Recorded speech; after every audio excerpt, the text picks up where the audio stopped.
Warahmatullahi ta'ala wabarakatuh. You're watching and listening to Revive FM Ramadan with Revive FM. This is a special countdown to Iftar with your host today, Adnan Sohail, and our guest, Suhaiymah Manzoor-Khan, the brown hijabi. I'm sure I'll get the name right. Is that correct, sister? Walaikum assalam wa rahmatullah. Yeah, that's perfect. Thank you. Alhamdulillah, mashallah. Well, I was expecting me to do an introduction, but the guy in the back has just got you on the screen, and that's even better. How are you doing? How's Ramadan? How are your suhoors and how's your iftars been doing? Alhamdulillah, it's been good. I think after the last few years where we've been like back to back iftar suhoor, iftar suhoor, it's been nice to have like a proper night. I think. What about you? Ramadan's been quite interesting. A lot of traveling.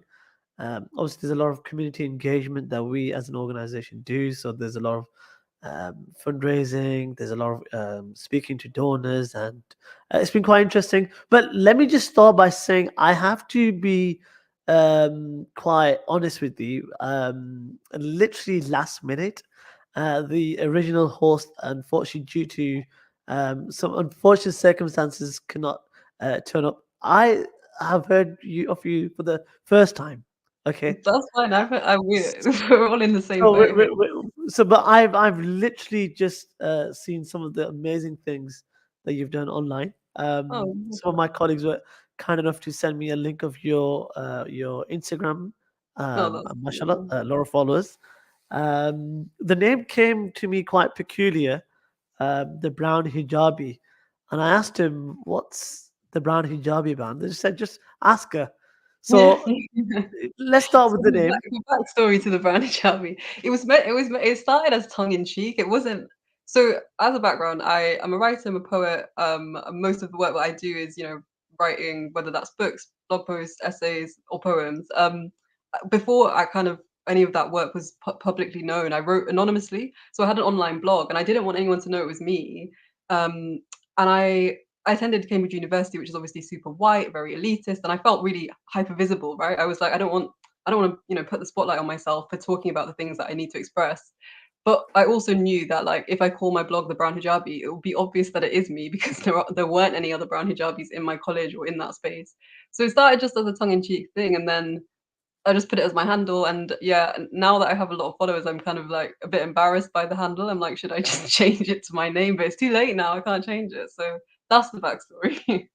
Alhamdulillah. So it's been kind of an interesting journey. So obviously you just said you've studied at Cambridge, and I'm sure your passion for writing, would I say, began at Cambridge or before Cambridge? um, I think, to be honest, I've always enjoyed reading and writing. Just like I think a lot of kids who enjoy reading enjoy writing. I think the two usually go hand in hand. Um, and I think I used to write, like I say, more for myself. But I think what happened at Cambridge, because it was for me at that time, and inshallah, I think it has changed for people now. But it was a very like I found it a very suffocating institution to be in, and I think I needed to feel like I could speak out and I could express myself. So for me, writing actually then became a tool of like sharing, I guess, and kind of trying to express myself. Suffocating in the sense that you, as a Muslim, or suffocating in terms of the institution itself? Both, I would say. So I guess to the first part, at that time, and again, I think it has changed now, alhamdulillah. But I was the only visibly Muslim person in my college, so that's like 600 people. And I grew up in Leeds and Bradford. It's very multicultural. I just Well, assumed we've that. got something in common. We're both Northerners. Oh, there we go. I thought your accents. Yeah, I was like, okay, this is not I'm a. a Lancashire lad myself, and I'm obviously we're Okay, not too nice. far from each other.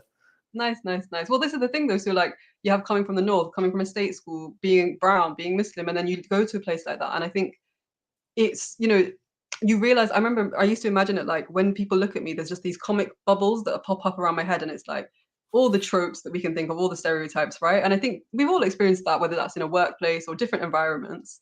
So there was that angle, and I think also just as an institution, it's very tradition. It prides itself on these traditions, which are just very elitist and exclusive. What makes it a good institution in the eyes of many of us is just that it's so exclusive and that so few people are able to access it. And so I think yeah, I'm very critical of basically that whole system, looking back and even at the time.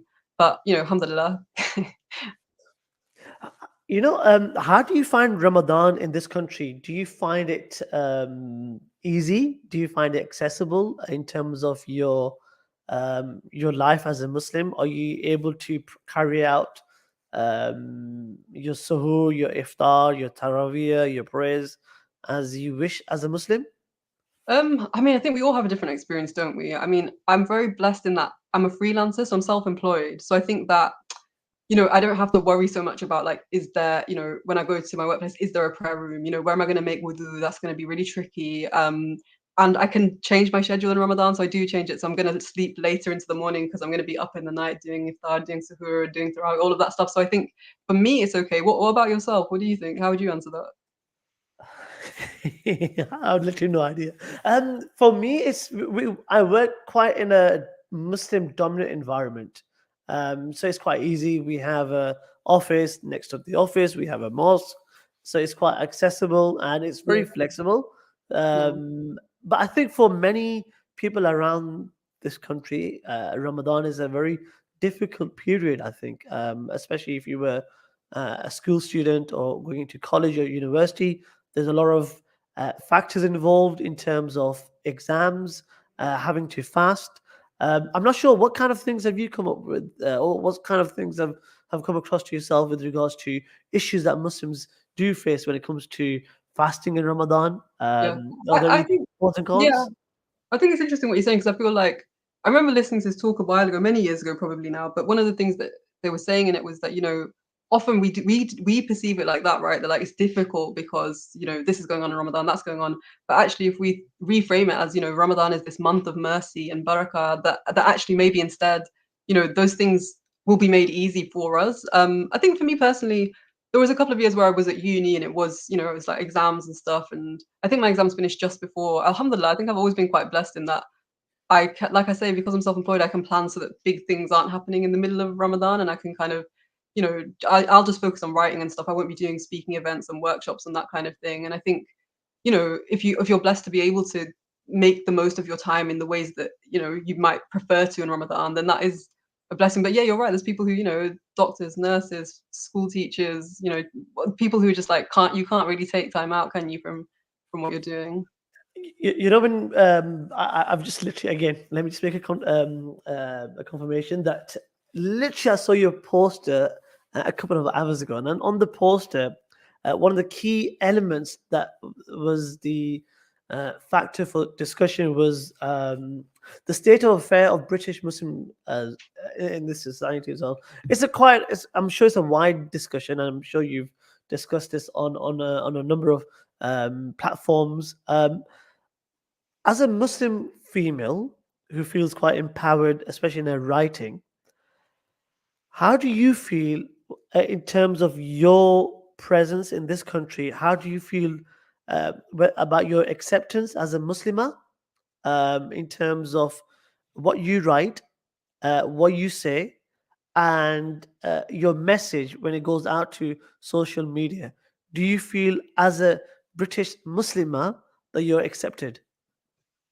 Well, I always say, look, my goal is to not to be accepted. That is not the I don't see that as like necessarily the most important thing. And the reason I say that is, look, I think we can all agree we live in a deeply racist society. We live in a deeply Islamophobic society. I've just written a book about Islamophobia that came out last month, and I think when you talk about this question of Muslims in Britain, do we feel accepted? Do we feel belonging? We're excluded at every level, right? So you have like the legal level, citizenship. We're just seeing a bill go through parliament right now where if you're a Muslim or if you're a person of color, your citizenship can be revoked secretly, right? That's what they kind of want to happen. You have that in school and healthcare. You have your access to healthcare and school and education and other things in the public service are limited because you're a Muslim, because those public institutions have to legally are obliged to report to prevent, which I'm sure everybody who's listening has heard about, anything that they deem to be suspicious, and that means the racial profiling of Muslims.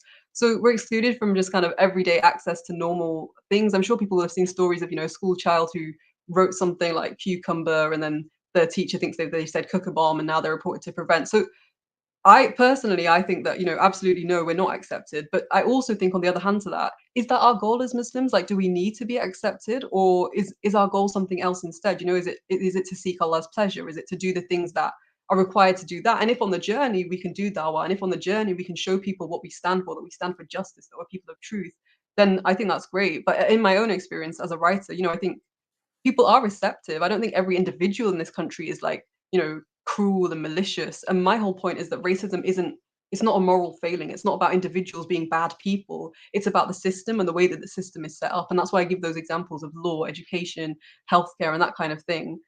So my quick answer to that question would be no, I don't think we are accepted. But also, yeah, that's not for me the goal. When you compare the UK to other countries, other Muslim countries, how do you rank the UK in terms of its fairness to its citizens? Compared to Muslim countries or compared to Yeah, other Western countries? other Muslim countries. But Britain isn't a Muslim country. Would you say that it is? I don't know. Would you say there isn't any Muslim countries out there?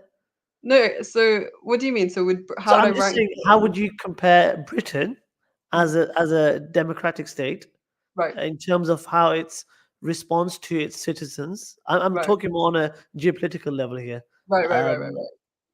so how would As you compared to compare Muslim states. as compared to Muslim states?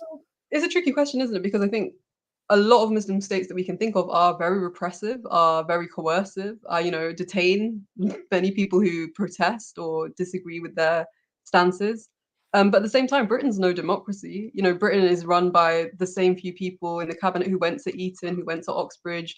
Even if you think about things like we're told we live in this really democratic country, but then you have the ability in the counterterrorism laws in this country allow for people to be detained without trial and charge. You have the British government in collusion with people being held in places like Guantanamo Bay. You have, intelligence services interrogating people. You have people being stopped and searched without reasonable suspicion. You have people who are asylum seekers to this country being held in detention centers at the border as if they're, why are they in prison? Why are they being imprisoned for seeking asylum from the wars often that are due to British intervention abroad?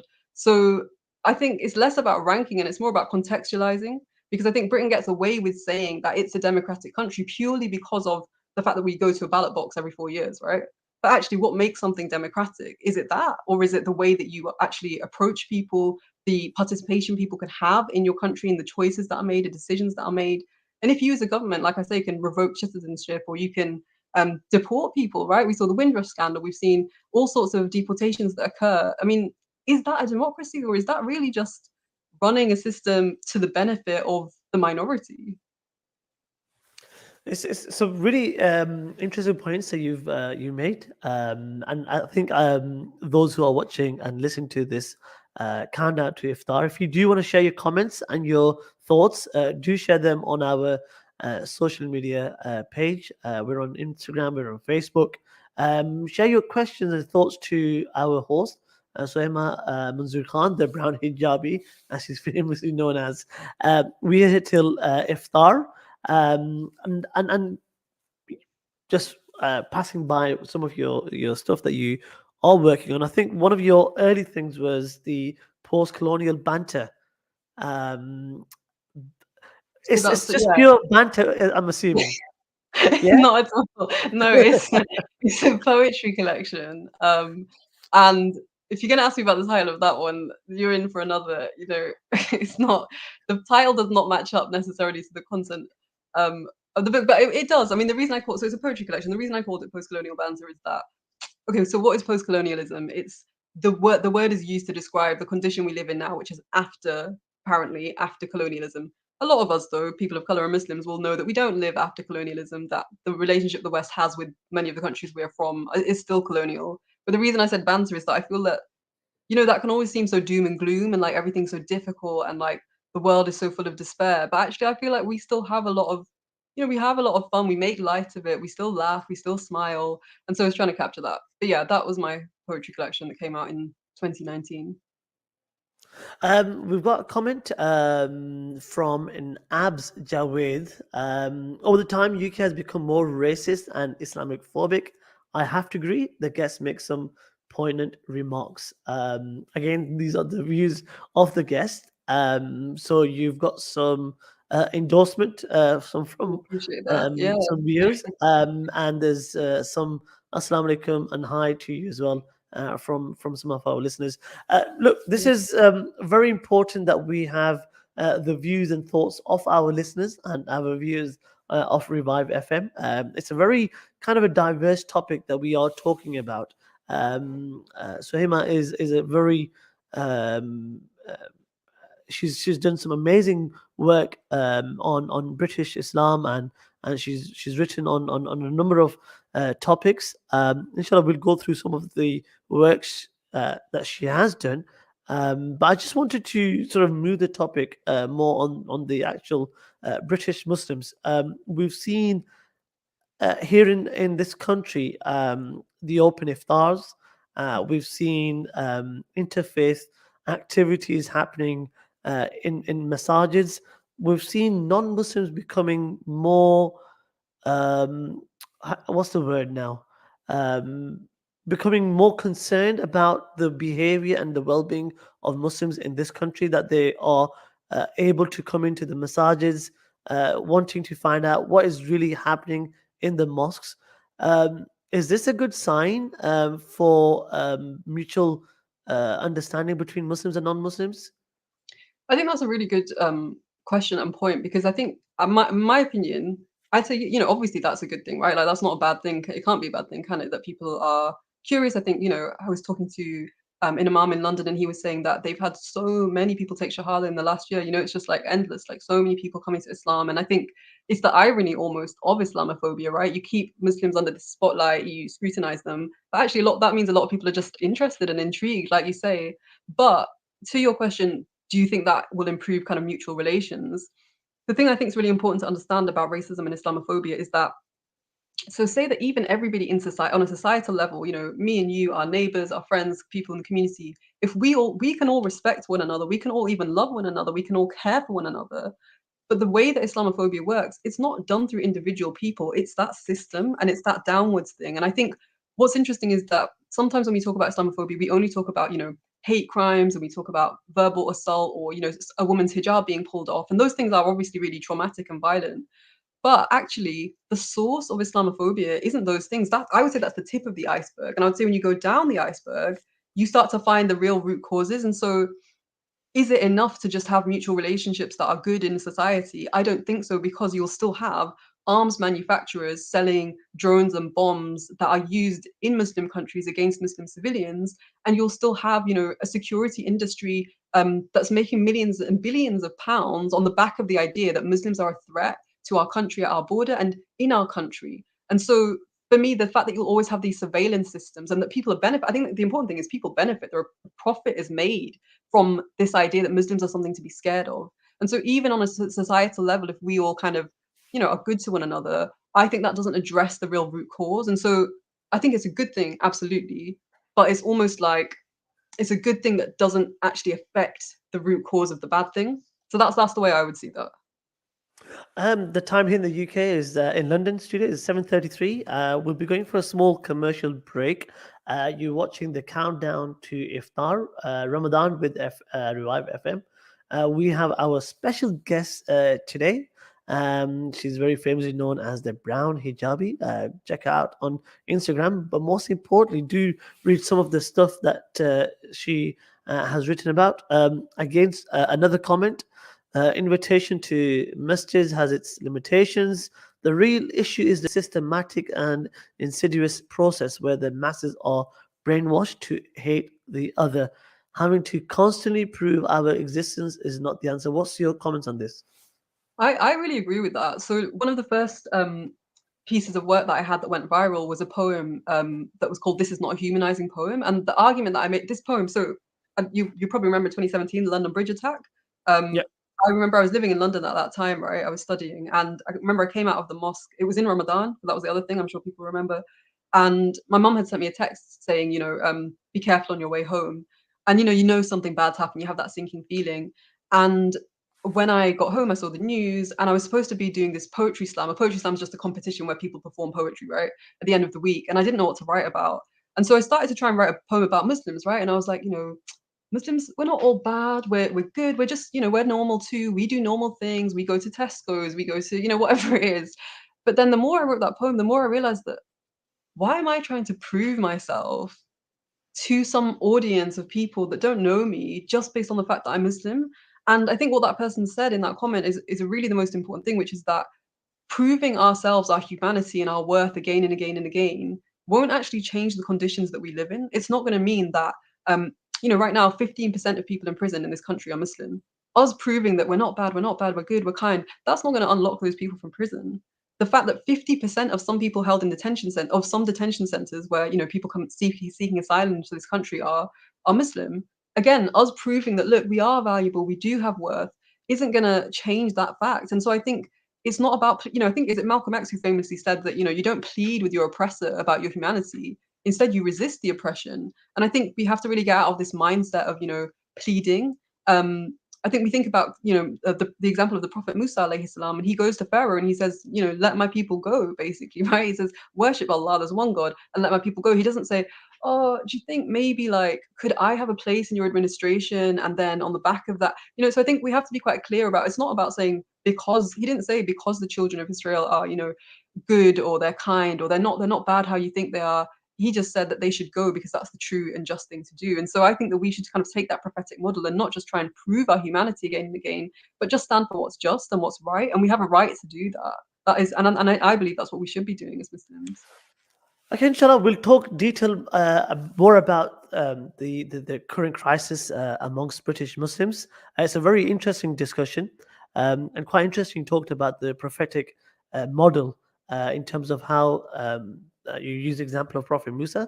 We could probably look at some examples of the Prophet Muhammad, peace and blessings be upon him, after this short break, and inshallah we'll come back again. Please do send us your comments and your thoughts on any of the points that have been discussed so far here on Revive FM. I'm your host, Adnan Sohail. Inshallah, we'll be back after this short commercial break.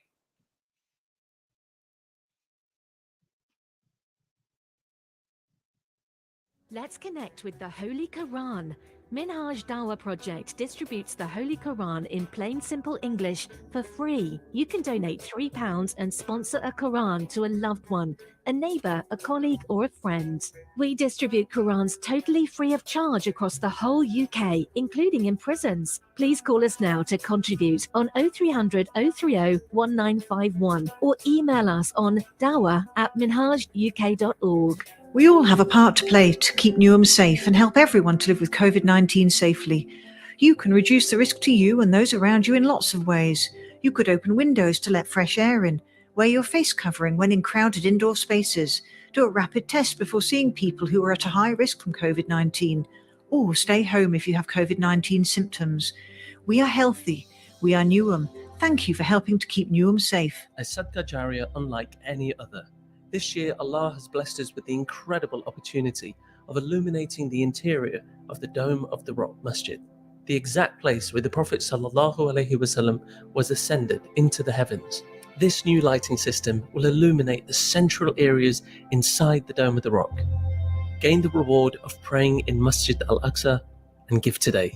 Visit muslimhands.org.uk. The Prophet Muhammad ﷺ said, "The best among you are those who learn the Quran and teach it to others." In this blessed month of Ramadan, the month of the Quran, empower orphans to become huffaz for just 70 pence a day. Through your zakat and sadaqah, transform their lives by calling 03000 11 11 11 or by visiting pennyappeal.org. Penny Appeal. Small change, big difference. Through your hands, we can shape the future. By supporting an orphan, by quenching someone's thirst, by empowering people through life-changing livelihood projects, by responding to those in urgent need. The future lies in your hands. Muslim Hands, united for the needy. If you want to advertise your business on Revive FM, then visit www.revivefm.co.uk or contact our sales team now on 07944 565616. That's 07944 565616. Advertise with Revive FM. Revive FM 94.0 on the radio, on your mobile. and online. Assalamu alaikum wa rahmatullahi ta'ala wa barakatuh. Welcome back to Countdown to Iftar with your host Adnan Sohail. It's Ramadan with Revive FM, and we are very fortunate to have our amazing guest, the Brown Hijabi. Yes, it's the one and only Suhaiymah Manzoor-Khan. Thank you so much, Suhaiymah. So you said you're from Bradford or Leeds? Sorry, Bradford, actually, but I grew up in Leeds. Okay, brilliant, cool. Right, just before the break, you made a really interesting comment, and you used the example of Sayyidina Musa alayhi salam's. Obviously, it's a Quranic verse, and you talked about calling out what's right is right. Basically, is what I'm thinking about? Yeah, definitely. So if we look at the example of the Prophet Muhammad sallallahu alaihi wasallam, and I'm playing the devil's advocate here as well, even though the devils are locked up in the month of Ramadan. So we look at the example of the Prophet alayhi salatu wasalam, and we see on the conquest of Mecca, when the Prophet alayhi salatu wasalam returns from Madinatul Munawwara to Meccatul Mukarramah, there's a massive fleet of companions. There are thousands in numbers. They've just come back. They've conquered Madinatul Munawwara. They come back to Mecca, and they're in lead. They're in government. They have everything. When they come into Makkah al-Mukarramah, we see that the non-Muslims have humiliated Muslims.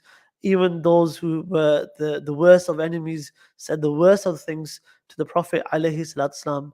But then we see a sign of compassion and humanity of the Prophet alayhi salatu wasalam. I just wanted to quote a Quranic verse.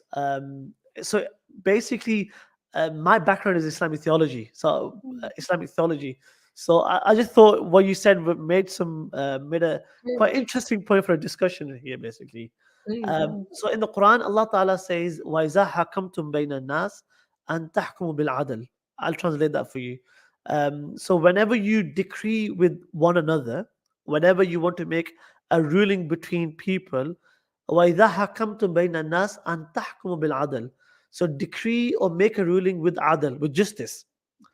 According to Quranic experts, one of the meanings of hakama, or to have justice, a person must be wise. He must have wisdom. So based upon this concept of calling out what's right is right, do you feel it's important to, before showing what's right is right, having the sense of compassion, having the sense of humanity, and understanding the entire situation, rather than just seeking out what's right is right and then possibly creating some sort of anarchy, misunderstanding, misinformation?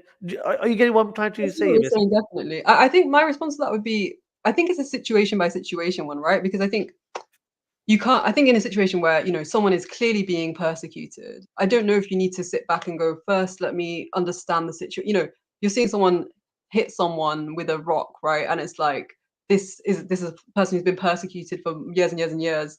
To me, I don't think that's a situation where you need to sit back and like question and dwell. It's like, no, this is a clear zulm, and we're people who stand up for justice, and you can't stand by that. I think, however, in other situations, yes, I do think you have to, and this is why I think knowledge is so important, whether that's in Islam or in any context. I think you have to equip yourself with the knowledge to understand a situation. So for me, just going back to the example that you gave of the conquest of Mecca, the reason I think that I think it's really difficult to compare that example with the example of Musa alayhi salam is that in one you have victors who have been persecuted, who have been refugees, who come back to the place that they were persecuted from, and the compassion of the Prophet ﷺ that day when he says, I say to you what Yusuf alayhi salam said to his brothers, that there is no, there's forgiveness for you today. I'm paraphrasing, I can't remember the ayah, but I think that's such a different context where you finally have the upper hand to the context of Musa alayhi salam, who comes as a representative of people who are oppressed to the oppressor in that situation where they're still oppressed. But remember, Allah also says to him, speak gently the words to Pharaoh. Don't go and say, right, this is what's going on. Let us out. Let us go. And so I think, like you're saying, I think there's wisdom to the ways that we go about things. But I don't think that's I don't think that kind of contradicts the fact that we should stand up for what's right. I think it's stand up for what's right. Okay, but prerequisites to that, we have to understand what's right and wrong, right? We can't assume that we understand right or wrong.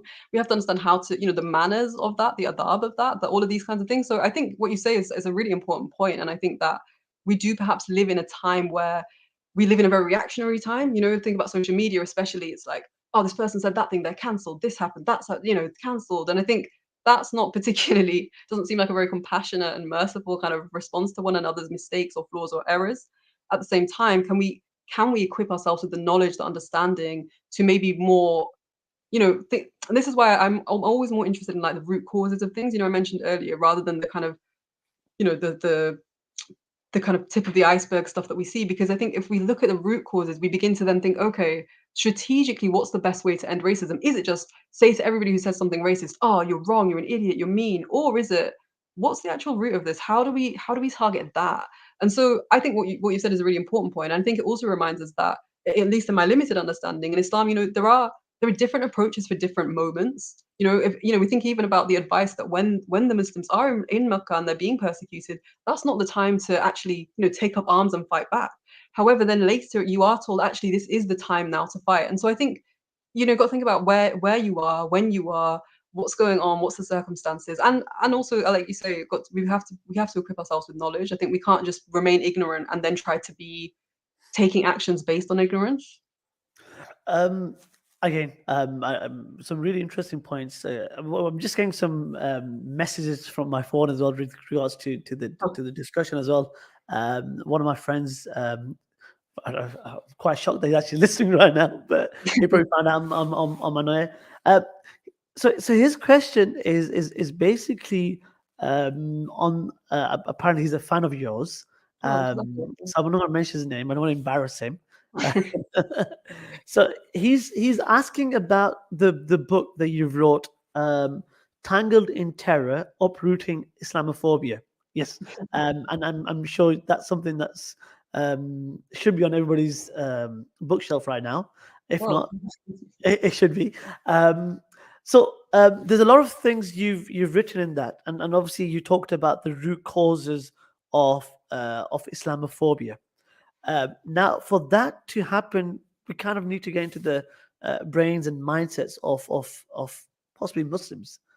I'm now looking on the perspective of non-Muslims looking at Muslims. For some, they might say that Islamophobia is possibly a rise because of some extreme ideology that comes into the minds of people, and then because of that, they have certain reactionary attributes that sort of exposes them to do something ridiculous. For example, we've seen the stabbing of an MP and the murder of an MP, which obviously nobody would agree to, and we say that is un-Islamic. We'll call it haram. We'll call it as it is. Through your research and through your studies, what have you found one of the main things that is the root for Islamophobia? I'm now looking as a perspective as a non-Muslim, not as a Muslim, basically. I think that's a good question. So having tried to think about this question from so many different angles, my synopsis would be that we have to, if we think about Islamophobia, the way I like to think about it is that it's this idea of the Muslim as a threat, a barbarian, a misogynist, an other, someone that we don't want. That's so, and this kind of image is usually a terrorist, right? You've got that conflation of the terrorist. And so Islamophobia, what it does is it associates Muslims with all those things, right? Like I've just said. Now, what you just asked me is, where's it coming from? And my answer to that would be that it's a very useful stereotype to have. Why is it useful? Because in the name of defending and securitizing the world against that threat, governments across the world have been able to do things that they would never have been able to do otherwise, right? For example, since 9/11, governments around the world, namely Britain and the US, have introduced laws that usually liberal populations would say, well, that's completely illiberal. That's like, dictatorship kind of stuff. For example, the Muslim ban in the US, right? Banning people coming to your country based on the fact that they come from Muslim majority countries, or Guantanamo Bay. During the Republic, Donald Trump period. But obviously Trump's not era. now, though. Yeah. Or the prevent policy that we've talked about in the UK, where you have this idea that school teachers, nurses, and doctors should spy on behalf of the government on people because they're Muslim and look out in them for signs of radicalization. When actually, what we deem to be in the public imagination a sign of radicalization is just that the more Muslim someone appears to be, the more suspicious we kind of presume them to be. So you see someone praying, ooh, might they be doing something violent or terrorist like? You see somebody speaking Arabic. People have been kicked off Do planes you for think speaking that Arabic. that's happening? Do you think that's That visible? is happening. So the evidence is, so all the evidence, and hundreds of academics have said that Prevent is completely, racist because of this. Amnesty International have said it's a human rights violation because what you have, for example, students at university saying, I feel nervous to go and use the prayer room because will I be seen then as like, oh, she's a bit radical. Women who've started wearing hijab in their workplace, let's say they didn't wear it before or they're as a student, they've been reported to Prevent because it's like, oh, why have you changed how you're dressing? And if you look in the government's own advice about the signs that you should look out for to see if people are being radicalized, it includes change in appearance, wearing more cultural clothes, but it also includes things that are so vague that anybody could fall into it. So are you isolating from your friendship group? In young people, it's like mood swings. Or, in the last year when we saw what was going on in Palestine and Sheikh Jarrah in particular in that neighborhood, and there were global uprisings, you had children going to school, showing solidarity, as with, this last month, you've had children coming to school in solidarity with Ukraine. In the same way, last year, you had people come with Palestine flags, saying like, I want to raise money for people in Palestine. Some schools reported some of those children to Prevent. Now, why is supporting and standing up for people in Palestine a sign that you might be a terrorist in the future? Like, that's just discrimination, right? And so that's why human rights groups have said that this is just completely unacceptable. But my point is that it's only because we believe that Muslims are threatening, or that's the kind of wider society's belief, that governments have been able to introduce things that are really just really violent and unfair measures. And I think that to me is who benefits from this. And also, like I said earlier, money is made from that. So it's not just, the prevent policy, just to stick with that example, it's not just that it's unfair and that it's biased, but actually, if you do a freedom of information request to find out what is the research behind that policy, right? Like, what's the actual evidence?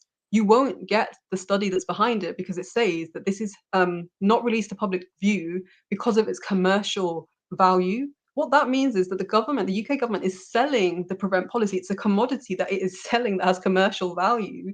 So you suddenly see that also Islamophobia is quite lucrative, right? And you have think tanks that make money just producing this research that, just as a funny anecdotal point, a couple of years ago, there was a report that came out from one of these so-called independent think tanks. And in it, this is how basic the stuff they're doing is that they've got a bar chart and it's people, myself included in one of these names, and the number of times they spoke in Islamophobia Awareness Month. And it's a bar chart, and it's the kind of implication is that the more this person spoke, the more radicalizing influence they are having on universities in this country. And when you have this as like they're being paid to produce this research, right? These are people being given money to do this. You then see that actually just stereotyping Muslims and being Islamophobic is a money-making thing. And I think that's one of the other benefits, or that's one of the other causes, to answer your original question. Do you feel it's appropriate for young British Muslim men to be standing outside Parliament and calling for an Islamic State in this Is that country? something that's happening? Is that something that's happening in this country? It's happening. It happens. Do you think it's acceptable? I think on Britain's own terms, that is completely acceptable, since Britain believes in freedom of expression, freedom of speech. It believes in democratic participation.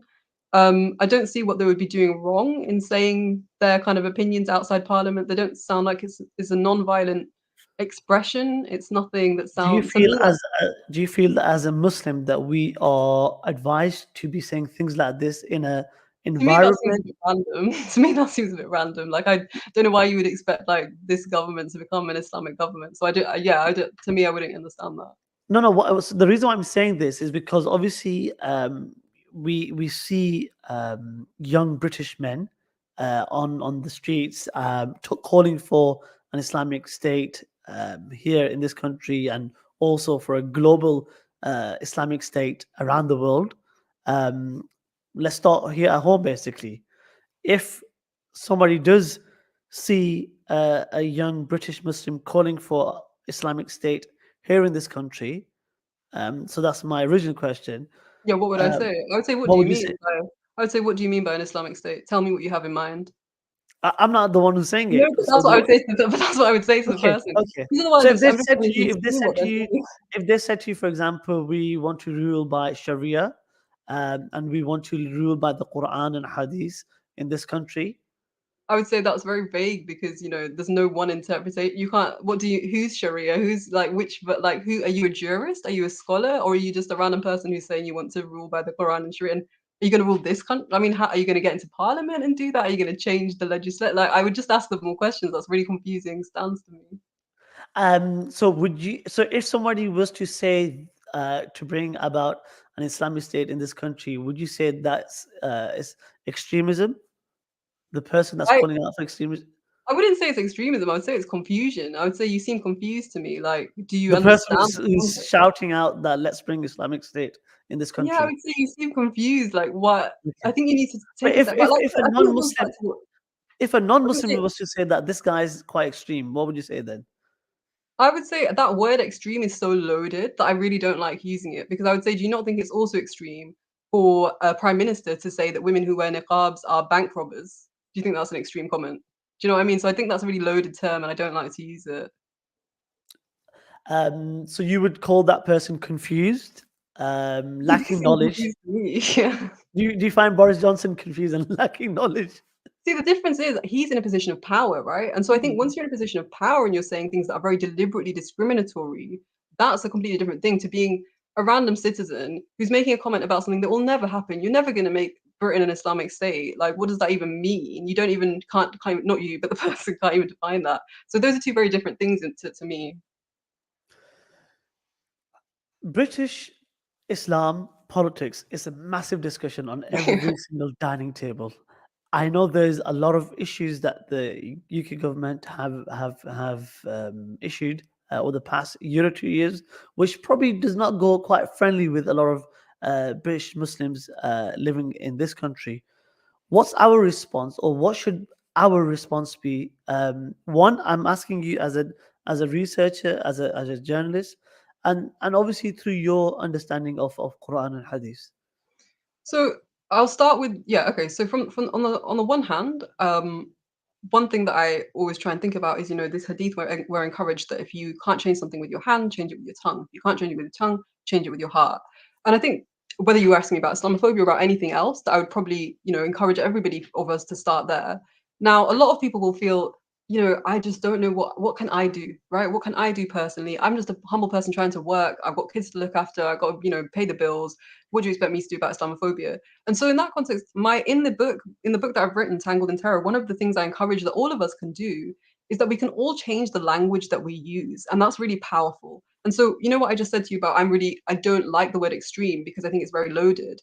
This is an example of something that I think we should be really careful about, that we shouldn't just use language that the government uses and that the media uses. Instead, we should be quite critical of it, because if you start saying that, instead of calling a person a terrorist and say, instead, that's a person who's committed an act of violence, you give them a context. Suddenly they're a person with circumstances. And when we see like these white supremacist murderers in the US, for example, they're always given a context, right? What was their backstory?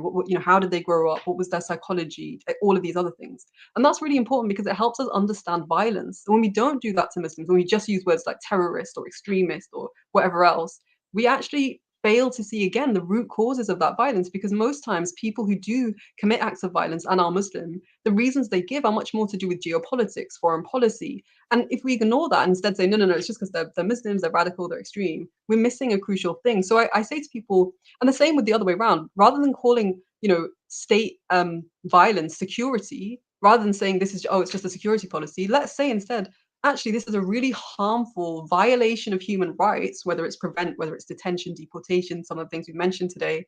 So one thing I say is that we can all change the language we use. And if we do that, we kind of encourage one another to be more critical. And being a critical thinker, I think, is something really important, both Islamically and to end things like Islamophobia. The other thing, kind of on a practical level, if you are thinking about what can I do with my hands, is that many people are, making calls that we need to repeal certain pieces of legislation, like the Prevent policy. Recently there's been a really brilliant People's Review of Prevent, done by Prevent Watch and some other academics and activists, and they've built all the evidence to show that this is a completely it's an aberration of human rights. Basically, this piece of legislation has to go. So we can actually campaign as well, right, for certain things like that, for a law to be abolished, or for certain practices to be ended. There are secret courts in this country where people have evidence isn't shown to them about why they're going to lose their citizenship. Again, that's something we can say, that we can actually campaign against that and say this shouldn't exist, not just for Muslims, but for anyone. You should never have a secret court, right? You can't be brought to justice in secret. So that's the practical things. And then I think on a really, just from a, like you said, from an Islamic perspective, I think for me personally, sometimes when it does feel really overwhelming, always remembering that dua is the most powerful thing that we have. That actually, it's not us that change anything in the world. It is Allah. And if Allah has chosen these circumstances for us, I think, by my limited understanding, we're only being measured by how much we can really do with the situation that we have. But something that we can all do is make dua, right? That's the way I see it. Yeah, I would add to that. Probably tawakkul and ikhlas are two important things. Reliance on Allah and your sincerity in the cause is quite important. So maybe we're just going to take a short break. Yeah, we're going to do these commercial breaks sometimes, unfortunately. You listen to the countdown to Iftar. Today's Iftar here in London is 8:17. Those who are watching or listening elsewhere, do follow your local timetables, and inshallah we'll be back after this short commercial break. Keep listening to Revive Ramadan with Revive FM. If you want to advertise your business on Revive FM, then visit www.revivefm.co.uk. Alternatively, contact our sales team now on 079 44 56 5616. That's 079 44 56 5616. Through your hands, we can shape the future. By supporting an orphan, by quenching someone's thirst, by empowering people through life-changing livelihood projects, by responding to those in urgent need. The future lies in your hands. Muslim hands, united for the needy. The Prophet Muhammad ﷺ said, "The best among you are those who learn the Quran and teach it to others. In this blessed month of Ramadan, the month of the Quran, empower orphans to become huffaz for just 70 pence a day. Through your zakat and sadaqah, transform their lives by calling 03000 11 11 11 or by visiting pennyappeal.org. Penny Appeal. Small change, big difference. This is Aisha. Her father died in an accident at a very young age. She lives with her mother and siblings. There are millions like Aisha who do not have access to the very basics of life, resulting in her and many others not being able to attend school. Through Minhaj Welfare Foundation, your charity is dedicated towards supporting the full needs of orphans and needy children around the world. Donate today. Call us now, 0300 30 30 777. Or visit us on minhajwelfare.org. I'm a GP at Woodgrange Medical Practice, and although the rules have changed, COVID-19 is still here. To live with COVID-19 safely, the best protection we can give ourselves is to get all our COVID vaccinations. You can be vaccinated at many locations around Newham, like a GP practice, place of worship, Westfield, or even the Newham vaccination bus. For more information, visit www.newham.gov.uk/book your vaccine or call 0203 373 6487. Thank you for helping to keep Newham safe. Wah Bay. Indulge in an exquisite dining experience as our chefs prepare the finest Pakistani cuisine in front of your very eyes. From our mixed grill platters to our finely prepared traditional curries, the flavors of our mouth-watering menu will leave you with nothing to say except Wah Bay Wah. Find us at 410 to 412 Cranbrook Road, Gants Hill in Ilford. Wah Bay. Revive FM 94.0. On the radio. on your mobile. And online. Welcome back to Ramadan with Revive FM. Countdown to Iftar. Literally, it's countdown to Iftar. We've only got another 13 minutes before we have Iftar, and we are very grateful to our amazing guest here today, Suhaiymah Manzoor-Khan, the Brown Hijabi. Do follow online on Instagram and do read some of the amazing things that she's written as well. a lot of diverse discussions we've had today. Some very interesting points that you've put across in terms of our discussion. I just want to bring it back to Ramadan. British Muslims, the state of affairs. They say that Ramadan is a month where we are testing ourselves and we're making a lot of sacrifices. It's a month where Allah subhanahu wa ta'ala opens the doors of mercy, the shayateen are locked up. In essence, it's an opportunity for us to strengthen ourselves in Iman, improve ourselves as Muslims. As the month of Ramadan finishes, the shayateen are once again let loose. We're back to normal life. Whatever good we gained from the month of Ramadan, we can take that into the following 11 months as well. Obviously, everybody has strategies, everybody has plans and policies to improve themselves and improve the government as well. What would your policy be for Muslims in this country post Ramadan for a better Islam going into 2022, 2023? How can we improve our relationships with others in this society? How can we become better individuals?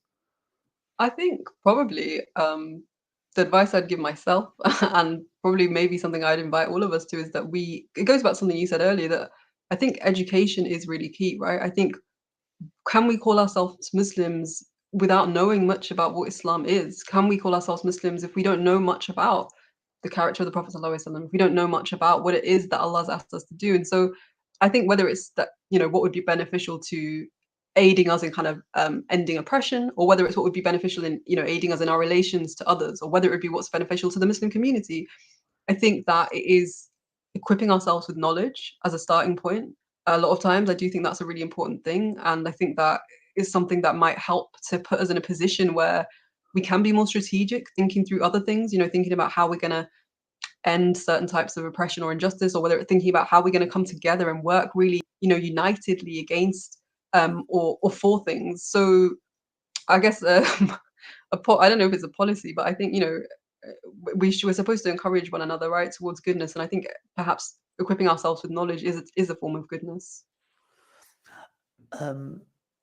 One of the things that we talked about was, and obviously you mentioned this right now, do you feel that radicalism has kind of peaked into Islamic institutions in this country, which has kind of led people in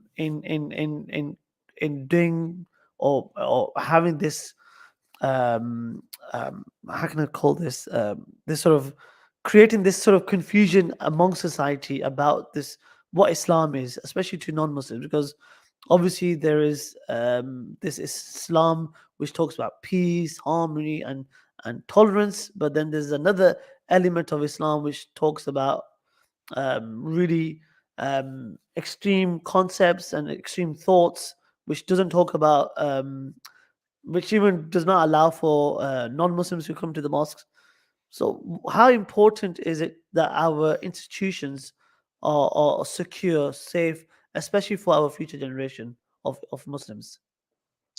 I think that, sorry, I'm just trying to follow that question because there's a few different elements to it. I think that this idea of, what interpretation of Islam people are following, or is it that there's been a radicalized version? Like I say to you, I stay away from using these kinds of words because I think they just muddy and obscure like what we're actually talking about.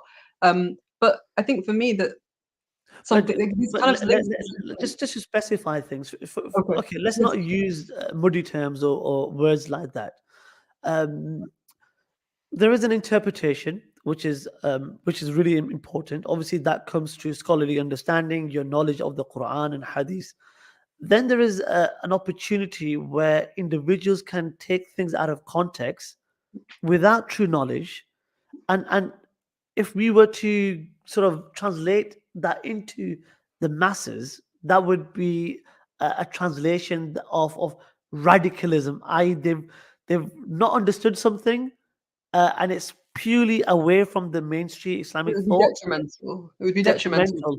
Yes, Yeah. detrimental, and that would have a negative impact, basically. Sure. What would my response be to that? What would your response be? That yes.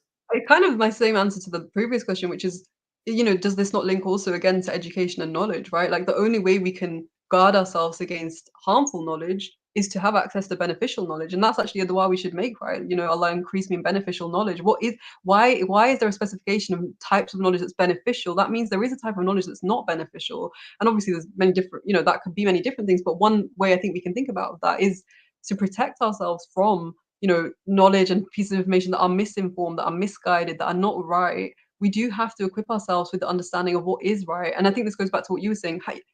Can you stand up for what's right if you don't even know right from wrong? And I think that to me, and I think if our institutions were able to really have the capacity to really instill people with that kind of knowledge, and if we kind of had the resources and the people and all of the things that you need to be able to have a really thriving educational community, and where that is happening, and mashallah that work is going on, I think you do see the benefits of that on young people and on older people too, on everyone.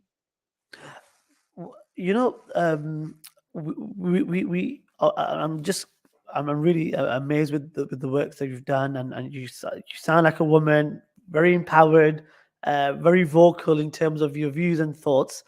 One of the things that unfortunately we don't see often enough within our institutions, within our seminaries, are a strong female representation.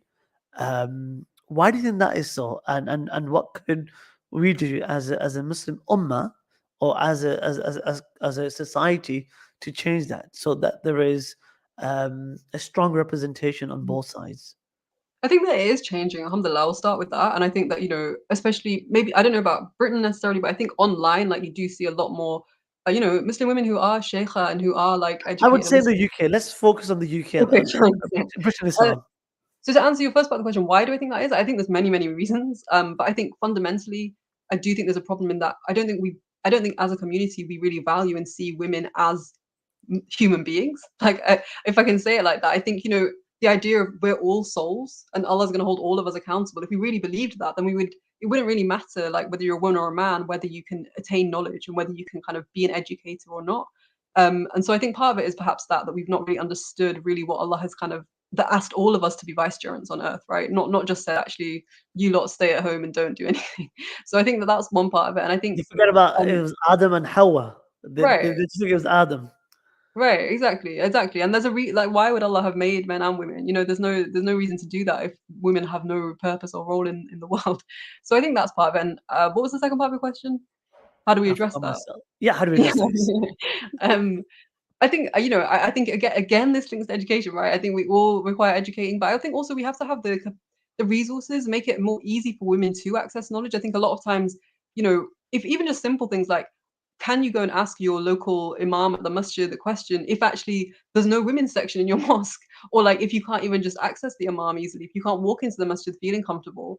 I think in my life, alhamdulillah, I would say the things that have always brought me closer to Islam are particularly imams and sheikh and scholars who have been very deliberate about having an open door policy for women, about being very deliberate about saying, if you're a woman, please, feel comfortable to ask me something. So that's what I would say. But inshallah, it's something that is changing, and you do see a lot of female scholars, I think, coming up and more.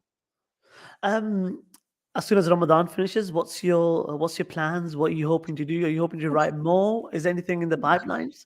So I'm actually, because my book only came out a month before Ramadan, and I've kind of taken Ramadan off. I'm going to be traveling around a bit more with the book, touring that a bit, and kind of talking about that in different venues, inshallah. So, if people follow me online, inshallah, you see some of the places that I'm going, might be coming to somewhere near to you, and it would be really good to see you there. Well, look, our doors here in East London are open for you. It's a very vibrant community. I'm sure you're aware about East London and Stratford. Yeah, I love East London, So it'll be really great to see you.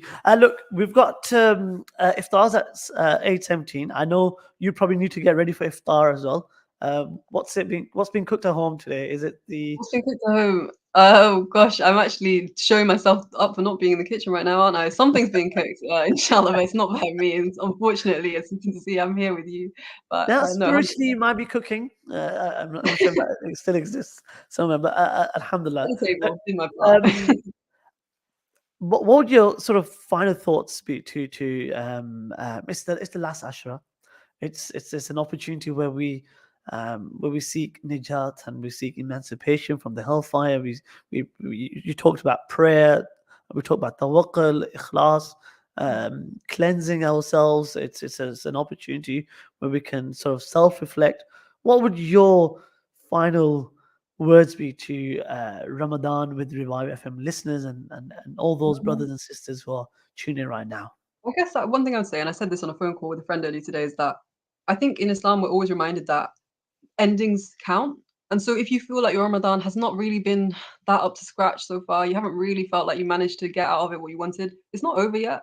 And I think we can still make the most of these, these last few nights, they're really powerful, inshallah. And so I would say, if you're feeling low, don't give up now. This is the time to really put in the energy and the effort. And also just remembering that every act of ibadah that you do really does count, inshallah, if your intention is correct. And I think, may Allah purify all of our intentions, But yeah, thank you so much for having me on.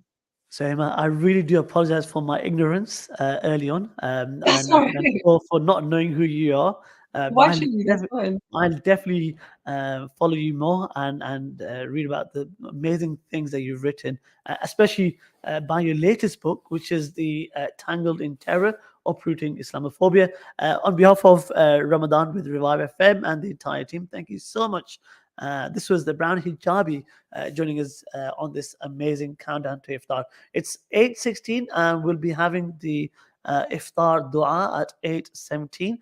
Once again, thank you so much to all our listeners and our viewers who've tuned in throughout this broadcast. A big thank you to our sponsors, Wabe in Ilford, Gants Hill in East London. If ever you need something spicy, not too spicy, but I think it's okay. But some really decent food. Do go and visit Wabe restaurant. It's 8:17. Time for Iftar. Those who are watching and listening outside London, do follow your local timetable. And inshallah, from myself, Adnan Sohail, from our amazing guest, Suhaiymah Manzoor-Khan. Until next time, Assalamu alaikum wa rahmatullahi ta'ala wa barakatuh. This Iftari is sponsored by the Wahbe restaurant in Gants Hill, Ilford, and Plashet Carpets in Upton Park. اللهم صل وسلم وبارك على سيدنا ومولانا محمد النبي الأمي وعلى آله وصحبه أجمعين. اللهم إني لك صمت وبك آمنت وعليك توكلت وعلى رزقك أفطرت. وصلى الله تعالى على سيدنا محمد وعلى آله وصحبه برحمتك يا أرحم الراحمين. الله أكبر الله أكبر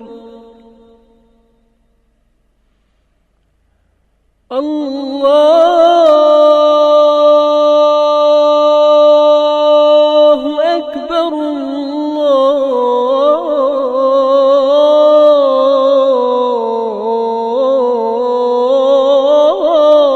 الله أكبر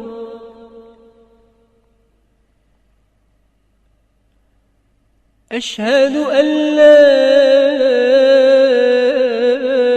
إله إلا الله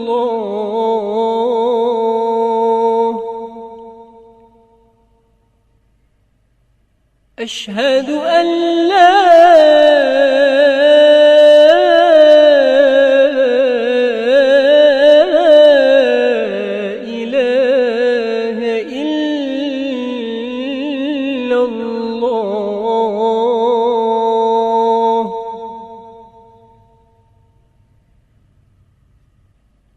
أشهد أن محمدًا رسول الله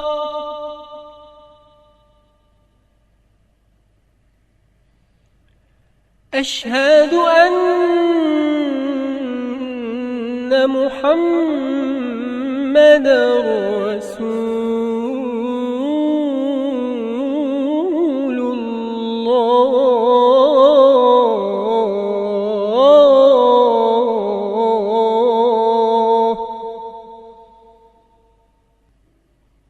حي على الصلاة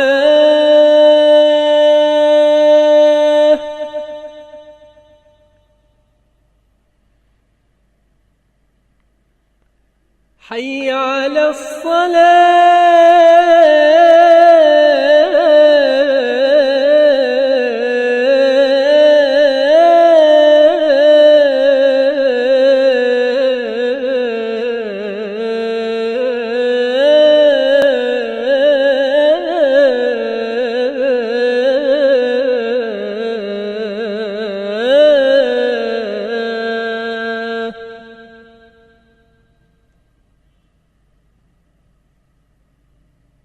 حي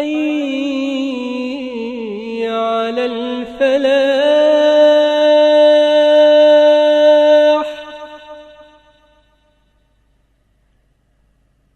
حي على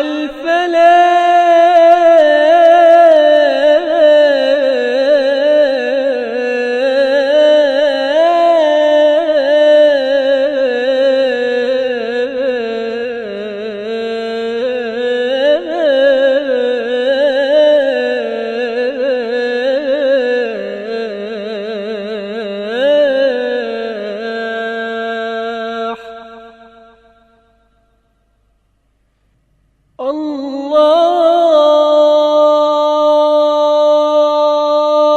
أكبر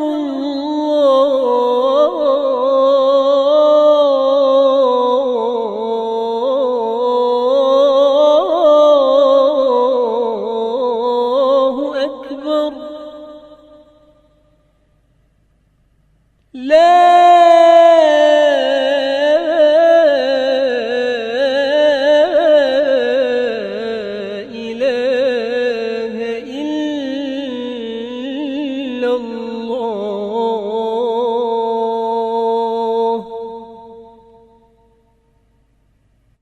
اللهم صل على سيدنا ومولانا محمد وعلى آله في الأولين. اللهم صل على سيدنا محمد وعلى آله وصحبه في الآخرين. اللهم صل وسلم وبارك على سيدنا محمد وعلى آله وصحبه في الملأ الأعلى إلى يوم الدين. اللهم رب هذه الدعوة التامة والصلاة القائمة آت سيدنا ومولانا محمد الوسيلة والفضيلة والدرجة الرفيعة وابعثه مقاما محمودا الذي وعدته وارزقنا شفاعته يوم القيامة إنك لا تخلف الميعاد. This Iftari is sponsored by the Wahbeh restaurant in Gants Hill, Ilford and Plashet Carpets in Upton Park.